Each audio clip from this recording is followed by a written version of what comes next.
Halo, Assalamualaikum warahmatullahi wabarakatuh. Bagaimana kabarnya hari ini Ayah Bunda? Semoga selalu dilimpahkan kesehatan bersama Ananda tercinta. Ketemu lagi dengan channel YouTube kami, saya Dr. Pungki Setiawati bersama Dr. Rudi Zaki, spesialis anak MKes. Kali ini kita akan membahas tentang kejang atau bahasa awamnya step. Dok, ketika jaga UGD itu beberapa kali ya dok, pasien anak itu dengan kejang atau biasanya ibu-ibu bilangnya, dok anak saya step. Apa sih dok sebenarnya definisi kejang itu dok? Oke, tentang kejang ini juga kasus yang sering kali terjadi dok. Ya. Ini biasanya kalau sudah anaknya kejang itu pada bingung, takut, ya kupuh, ya. Jangan-jangan anaknya nanti ada apa-apa ya. Betul, nah, kejang sendiri sebenarnya definisinya adalah perubahan perilaku yang sifatnya sementara dan tiba-tiba. Hal ini disebabkan oleh aktivitas dari listrik abnormal dalam otak sang anak ya. Kejang itu sendiri ada beberapa macam ya. Kita kenal ada epilepsi, ada kejang step tadi itu, terus kemudian ada kejang yang sampai anaknya tidak sadar ya. Nah, kita fokus pada kejang demam ya, yang seperti Dokter Pungki tadi katakan, step. Step itu sebenarnya adalah kita mengenalnya di dunia medis itu sebagai kejang demam ya. Kalau ada kejang yang tanpa demam itu bisa macam-macam ya. Bisa epilepsi, bisa mungkin ada gangguan metabolik, kemudian bisa juga mungkin ada trauma, anaknya habis jatuh, tidak ada demam, tiba-tiba kejang ya. Itu juga salah satu jenis kejang yang harus kita waspadai. Iya dok. Berarti gini ya Ayah Bunda, kita harus perhatikan dulu apakah sebelumnya ada demam atau tiba-tiba langsung kejang. Nah itu kita harus benar-benar waspada. Ya, makanya biasanya dokter itu nanyain ya, Bu ini tadi panas enggak anaknya ya. Kalau panas maka dokternya akan berpikir ini jenisnya apakah step itu tadi, ataukah ini jangan-jangan bukan sekedar kejang karena step, tapi mungkin ada infeksi otak dan lain-lain. Makanya nanti jangan kaget kalau nanti biasanya dokternya itu cerewet kalau umpamanya anaknya kejang, walaupun sudah nggak kejang ditangani dulu ya. Tapi kok terus ditanya-tanya terus, ya itu tujuannya itu untuk mendiagnosisan. Nah, kejang demam sendiri biasanya ada dua dok. Ada kejang demam sederhana yang kita kenal dengan step itu, ada kejang demam kompleks. Nah, ini nanti untuk membedakannya ada beberapa hal. Yang pertama, kalau kejang demam sederhana itu, dia itu kejangnya itu singkat, ya singkat. Biasanya kurang dari 15 menit proses kejangnya. Terus kemudian kejangnya itu general atau umum. Umum itu maksudnya seluruh tubuh. Jadi tidak hanya tangan saja, tidak hanya kaki saja, tidak hanya sebelah saja, tapi kejet-kejet seluruh badan sambil melilik gitu ya, matanya melotot itu. Nah itu kejang sederhana. Terus kemudian setelah kejang itu, si anak ini biasanya langsung sadar. Tidak tidak terus anaknya enggak bisa diajak komunikasi, tapi biasanya habis kejang, anaknya langsung nangis, langsung minta minum, anaknya langsung sadar. Dan dalam 24 jam biasanya kejangnya cuma satu kali, tidak berulang. Iya dok. Terus kemudian dok, untuk kejang ini ada batasan umur enggak dok? Misalkan kejang ini hanya pada anak di bawah 5 tahun, atau nanti anak yang di atas 5 tahun pun juga dianggap kejang demam sederhana? Nah, betul. Ini kejang demam sederhana, ini kita topiknya kejang demam sederhana ya. Itu biasanya terjadi pada anak yang usianya 6 bulan sampai 5 tahun ya. Kalau ada anak kurang dari 1 bulan, dia panas terus kejang, ya ini tidak masuk dalam definisi kejang demam atau step tadi. Karena biasanya lebih serius ini ya. Terus seumpamanya ada anak yang enggak demam, terus kemudian dia kejang, itu tadi yang saya kemukakan tadi, itu juga tidak masuk dalam definisi dia termasuk step tadi itu. Nah, lebih dari 5 tahun dia ada demam, ada kejang, hati-hati. Ini bisa jadi juga bukan sekedar kejang demam, tapi bisa jadi ini salah satu jenis epilepsi bisa, yang diinjus, yang disebabkan oleh adanya peningkatan suhu tubuh itu ya. Jadi ayah bunda harus waspada ya. Oh iya dok, tadi dibahas juga tentang kejang kompleks ya dok. Nah, apa sih dok bedanya antara kejang demam sederhana dengan kejang kompleks tadi dok? Ya, baik, makasih. Tadi kita uraikan sedikit tentang kejang demam sederhana ya. Nah, ini beda dengan kejang demam sederhana. Jadi kalau kejang demam kompleks itu dia berlangsung lebih lama, lebih dari 15 menit. Terus kemudian dalam satu hari, 24 jam itu bisa berulang. Oh, gitu, ya. Ya. Jadi tidak cuma satu kali, kalau kejang demam sederhana atau step tadi kan cuma satu kali. Ya. Nah, ini bisa lebih dari satu kali. Terus kemudian kejangnya ini, kalau kejang demam kompleks itu bisa terjadi parsial. Parsial itu artinya kejangnya cuma salah satu anggota badan saja. Gitu. Kalau tangan kanan saja, atau sisi kanan, tangan sama kaki sisi kanan, atau mungkin tangan kiri saja, atau kadang cuman mata saja yang kelihatan kedip-kedip gitu ya.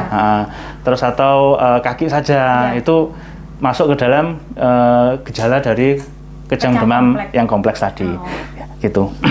Jadi misalkan gini ya dok, bisa tangannya saja yang kejang seperti ini, dua tangan atas bisa. Ya, itu parsial istilahnya ya. Gitu. Atau hanya kakinya saja. Ya, betul. Ya. Dan itu nanti perlu disampaikan Bapak Ibu ya. Jadi nanti kalau memang kejangnya memang tipenya seperti itu, matur atau bilang ke dokternya, dok tadi kejangnya cuma tangan yang kanan saja, tapi lama sekali. Nah, atau tadi kejang 2 kali dok, jam 6 pagi sama tadi jam 12 siang ya, itu harus disampaikan karena nanti tata laksana atau pengobatannya beda dengan yang stepnya cuma 1 kali dan itu seluruh tubuh dan itu singkat ya itu.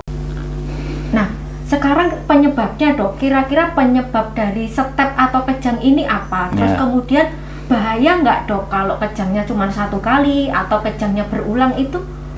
Jadi untuk penyebabnya, penyebab step itu tidak ada spesifik karena definisinya sendiri kejang demam itu adalah kejang yang terjadi pada saat ada kenaikan suhu tubuh. Jadi kalau kita cek suhunya, kan ada cek suhu itu dari ketiak, dari mulut, ada yang dari dubur. Nah, kalau definisi ini pakai suhu yang dari dubur itu kalau di atas 38 derajat Celcius, terus kemudian terjadi kejang, itu masuk dalam definisi kejang demam ya. Terus kemudian kejangnya ini terjadi karena proses istilah dalam dunia medisnya ekstrakranial. Artinya kejangnya ini bukan karena masalah di dalam otak ya, itu. Jadi ini penyebabnya dari luar itu. Kalau dalam otak mungkin kita tahu ada meningitis atau infeksi otak itu ada meningitis, ada ensefalitis yang mungkin kita sebut infeksi otak gitu aja ya.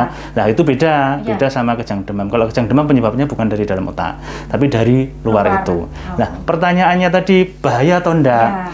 Sampai saat ini kalau kejang demam itu belum pernah dilaporkan adanya kecacatan. Jadi kalau memang dari awalnya si anak ini kejang, tapi sebelum kejang itu anaknya tidak ada cacat, biasanya nanti ketika dia mengalami step atau kejang demam ini, belum pernah ada laporan ada kecacatan atau gangguan pertumbuhan dari anak-anak yang menderita kejang demam, terutama kejang demam sederhana. Ya, gitu. Nah, untuk penyebab kejang demam itu tadi, jadi semua penyakit yang bisa menyebabkan demam itu bisa menjadikan anak itu terserang kejang demam. Berarti memicu ya dok? Betul, ya. Makanya kita seringkali dapat pasien kejang demam, kemudian kita cek macam-macam, oh ternyata ini penyebabnya infeksi dengue. Ada yang kena diare, tapi dia tidak ada dehidrasi, tapi kok terus kemudian step. Ya, itu karena memang tadi mekanismenya, jadi semua penyakit yang bikin demam, kalau demamnya tinggi, dia bisa menyebabkan terjadinya kejang demam. Jadi tidak ada penyebab spesifik, oh kalau ada infeksi ini, dia bisa bikin kejang demam, enggak. Jadi semuanya, makanya ibu-ibu harus hati-hati. Biasanya kalau punya anak yang pernah kejang demam, usianya masih dalam rentang 6 bulan sampai 5 tahun, ketika anaknya panas lagi, periksa ke dokter, mungkin diinformasikan ke dokternya, dok, ini anak saya sudah sekian kali kalau pas panas tinggi dia kejang. Jadi nanti biar bisa diantisipasi. Gitu sih, dok. Faktor apa ya, dok, yang bisa menyebabkan anak ini kejang berulang? Berulang. Ya. Jadi memang ada beberapa anak itu yang setelah mengalami step, terus kemudian dia kalau panas kejang lagi. Walaupun itu sudah episode yang beda ya dok ya, karena kalau memang masih dalam 1 hari itu kita nggak bisa menyebutnya sebagai kejang demam sederhana, itu sudah masuk kejang demam kompleks ya.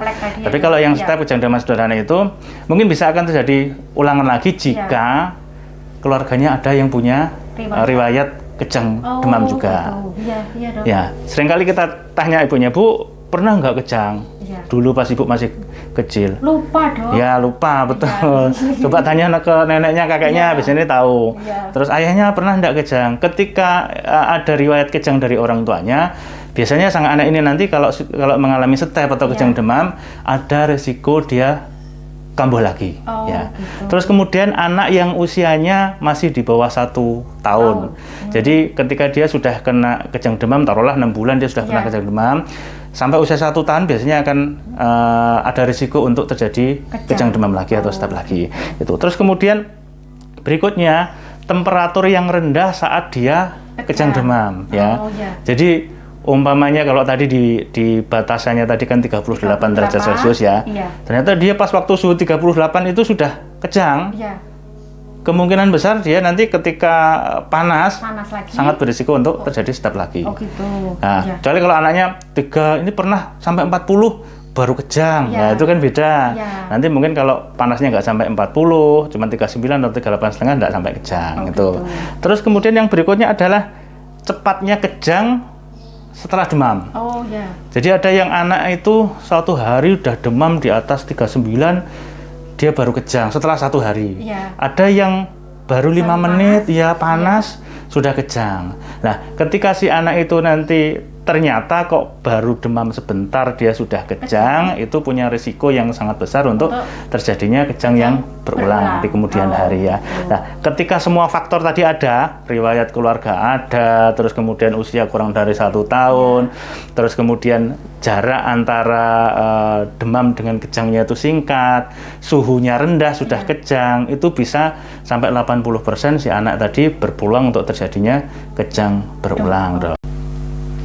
Dok, tadi kan sudah dijelaskan tentang kejang demam sederhana, kemudian tentang kejang kompleks. Nah, kira-kira anak yang mengalami kejang demam sederhana dan kejang kompleks ini bisa nggak nanti berkembang menjadi epilepsi, Dok? Ya, itu pertanyaan yang sering juga ditanyakan sama ayah bunda ya, Dok. Jadi, Dok, kalau nanti anak saya ini sering kejang ini bisa nggak sih sebenarnya nanti jadi epilepsi? Ya.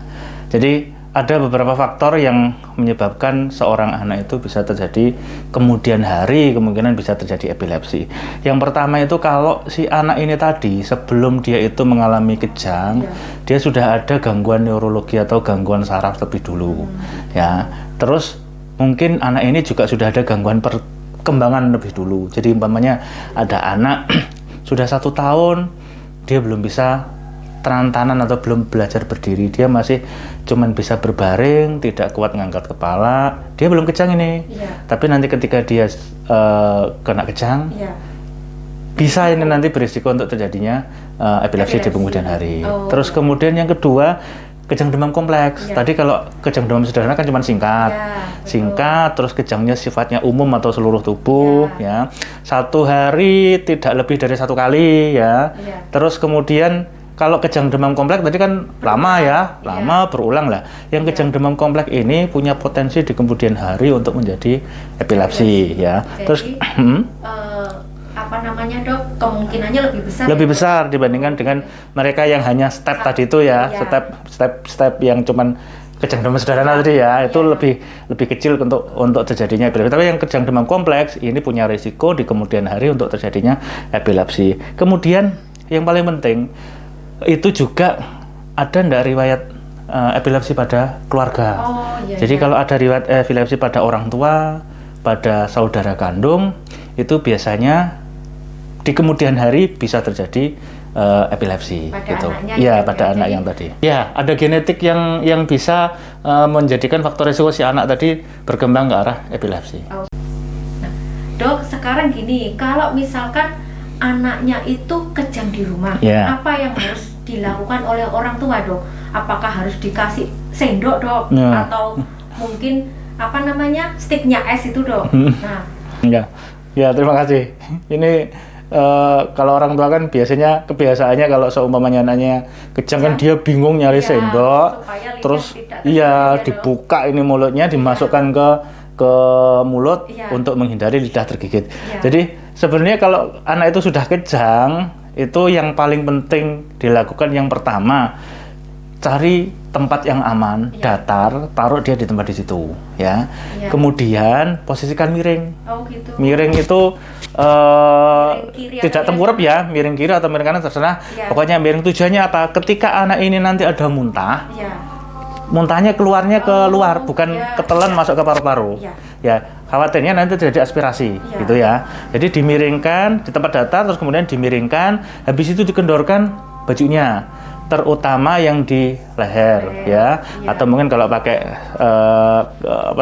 ikat pinggang dikendorin, ya, dilonggarkan sehingga anaknya lebih gampang nanti ketika kejang itu kan kaku semua, ya. Jadi tidak ada baju yang menghalangi dia untuk gerakannya itu tadi. Terus ini tadi berikutnya, orang tua itu jangan memaksa untuk melawan kejangnya. Jadi ada yang anaknya kaku, pas kaku-kakunya ini berusaha dilemesin, nggak usah, biar dulu aja, ya, sampai nanti dia berhenti sendiri. Terus kemudian itu tadi benda, perlu nggak sih kita masukkan benda ke mulut supaya tidak tergigit? Jadi kalau dia sudah kejang, biasanya kalau memang tergigit ya lidahnya sudah tergigit. Nah, kita tidak bisa memaksakan untuk membuka mulut, khawatirnya nanti kalau kita paksa giginya copot malah masuk, aspirasi itu lebih berbahaya lagi. Jadi kalau sudah seperti itu gimana, kita lihat aja. Kalau memang dia tidak tergigit, jangan dipaksa dibuka, ya. Nah, nanti kalau dibuka itu tadi khawatirnya malah giginya masuk, aspirasi nyumbat ke jalan nafas, malah lebih berbahaya lagi dibandingkan dengan kejangnya itu sendiri. Ayah bunda di rumah jangan lupa nanti, walaupun kita heboh ya ketika anak kejang, kita ingat-ingat anak ini kejangnya sekitar berapa lama, ya. Karena itu nanti pasti akan ditanyakan sama dokternya. Jadi pertanyaan ini bukan pertanyaan basa-basi ya Bapak Ibu. Nanti jawabnya sekenanya, ya lama dok, sekitar 20 menit, padahal tidak 20 menit. Ini nanti akan berefek ke terapinya, ya. Karena kalau dia masuk ke kejang demam kompleks akan beda dengan penanganan ketika dia kejang demam sederhana. Ya, karena lebih dari 15 menit kan masuk kejang demam kompleks, ya. Itu. Terus kemudian selain itu tadi waktunya berapa lama, diamati yang kejang itu seluruh tubuh atau cuman bagian tertentu saja, itu nanti pasti ditanyakan sama dokternya. Jadi itu yang bisa Ibu lakukan. Ada beberapa dokter yang kadang meresepkan obat yang dimasukkan di dubur. Ya, enggak apa-apa sih, enggak masalah, asal Bapak Ibu tahu caranya masukkan dan tahu ini nanti kalau seumpamanya tanda kegawatannya apa saja harus tahu. Kalau seumpama tak kasih ini kok enggak selesai-selesai kejangnya, harus dikirimkan kapan kan harus tahu. Dok, ketika anak kejang, tanda bahaya apa yang harus kita perhatikan dan kapan kita sebaiknya segera pergi ke rumah sakit atau ke dokter? Jadi tadi kita sudah bicara tentang penanganan ketika di rumah, ya. Yang perlu diperhatikan selain poin-poin tadi adalah ketika kita sudah mulai melihat si anak ini kok biru, ya, kita harus waspada, jangan-jangan anak ini mulai sesak nafas. Sesak nafas kan bisa disebabkan tadi itu mungkin ada muntahan yang nggak kelihatan terus masuk ke jalan nafas, atau mungkin tersedak sesuatu yang ketika kita memaksa untuk membuka mulutnya tadi itu, ya, itu harus segera dibawa ke dokter atau ke IGD aja, ya, karena di IGD jauh lebih lengkap peralatannya. Terus kemudian kapan si anak kita kalau kejang itu kapan harus dibawa ke dokter? Yang pertama, kalau dia itu kejang pertama kali, ya, kejang pertama kali, walaupun toh di rumah sudah tidak kejang, sebaiknya tetap diperiksakan karena nanti akan dilakukan pemeriksaan dan diagnosis kira-kira penyebab kejangnya apa. Kemungkinan ini bisa berulang atau enggak, perlu penanganan lebih lanjut atau enggak, karena tidak semua kejang itu step seperti yang kita bilang. Nah, kalau itu ternyata mungkin kejang step atau kejang demam sederhana, mungkin cuman kita perlu waspada aja supaya nanti ketika panas enggak berulang kejangnya, ya. Terus kemudian tadi ketika kita lihat si anak itu habis kejang atau pas kejang dia kesulitan bernafas, bawa ke IGD, nanti mungkin perlu pemberian oksigen sama pembebasan jalan nafas, ya. Itu yang 2 poin yang sangat diperlukan untuk penanganan pasien-pasien dalam kondisi darurat. Terus kemudian kejangnya lama, dok. Jadi walaupun orang tua mungkin di rumah sudah diberi obat yang dilewatkan dubur itu, kalau dia masih tetap kejang atau kejangnya nggak selesai udah 15 menit lama kok tetap ada yang sudah dibawa ke rumah sakit di perjalanan masih kejang terus, sampai ke IGD masih kejang terus, itu sebaiknya perlu penanganan segera, ya. Nanti mungkin diperlukan obat-obatan yang kombinasi, bisa jadi kombinasi, atau kita biasanya pakai obat yang istilahnya loading dose dulu, dikasih dosis yang nggak tinggi dulu, baru nanti diberi dosis yang tiap 12 jam itu secara kontinu terus menerus lewat infus ya. Gitu. Terus kemudian kalau kejangnya berulang dalam 24 jam. Contoh mungkin si anak ini tadi udah kejang. Iya. Jadi sederhana. Terus dia sudah tidak kejang lagi, hanya 2 menit dia kejang seluruh tubuh, nangis seperti biasa, aktivitas seperti biasa. Iya. Ternyata sore kejang lagi. Udah itu dibawa ke rumah sakit aja. Kenapa? Karena mungkin anak ini nanti akan kejang lagi kalau tidak mendapatkan penanganan ya. Terus kemudian kejangnya itu sebagian tubuh seperti yang saya ceritakan tadi. Separuh saja, kanan atau kiri atau tangan saja atau kaki saja atau bagian tubuh tertentu saja, itu sebaiknya tidak dibiarkan di rumah tapi diperiksakan ke rumah sakit atau ke dokter spesialis biar nanti dilakukan pemeriksaan lebih lanjut gitu ya. Terus yang paling penting kalau anaknya habis kejang dia tidak sadar, itu segera dibawa ke rumah sakit. Ini kemungkinan bukan karena kejang demam sederhana atau step, tapi bisa jadi karena infeksi otak atau mungkin awalnya kejang sederhana tapi jatuh, kita nggak tahu ya, terus kepalanya kebentur dan ada sesuatu yang lainnya. Jadi itu mungkin hal yang perlu diperhatikan oleh bapak ibu, ayah bunda di rumah ketika Anda ada kejang tertentu yang mungkin bisa ditangani di rumah kalau dia sudah pernah kejang ya, dan dia sudah sadar penuh, tidak ada masalah, monggo. Tapi kalau ada tanda-tanda kegawatan seperti yang saya sampaikan tadi, sebaiknya tetap dibawa ke rumah sakit. Jadi kadang nanti dari dokter ada yang memberi obat istilahnya obat rumatan, ada yang tidak memberi obat rumatan. Nanti tergantung dari diagnosis pasien ini. Kalau kejangnya kejang demam sederhana atau step, biasanya tidak mendapatkan obat khusus. Ya, cuman pesannya kalau panas segera dilakukan pemeriksaan atau berobat. Nanti biar demamnya ini tidak sampai terjadi kejang atau step berikutnya. Begitu dokter Punggi. Iya, ya. Dok, tadi sempat dibahas masalah biru ya dok. Tanda bahayanya adalah salah satunya biru. Itu bisa dilihat dari mana dok? Kita tahu birunya itu. Ya, jadi biasanya kalau kita lihat anak sesak ya, kita lihat dulu dia nafasnya sangat-sangat atau enggak. Ketika dia memang ada nafas yang sesak, kesulitan bernafas, kemudian bibirnya coba dilihat gitu. Bibirnya biasanya kelihatan pucat biru, terus di kuku-kukunya ujung-ujung jari itu kelihatan kelihatan biru. Itu biasanya ada gejala ke arah sumbatan mungkin di saluran nafas ya. Itu harus segera dibebaskan ya, supaya nanti nafasnya tidak terganggu sehingga oksigenasinya lancar lagi. Dalam artian harus segera dibebaskan, harus segera dibawa ke UGD rumah sakit ya dok. Betul. Terus kemudian dok, kalau misalkan anak kita panas tinggi, bagaimana supaya tidak kejang dok? Perlu kompres apa enggak dok? Nah betul. Jadi nanti ada saran-saran tertentu. Entah panas ini sudah pernah panas tinggi, entah ini sudah pernah kejang atau belum ya. Kalau dia panas tinggi, memang yang awal yang kita bisa lakukan adalah kompres dulu.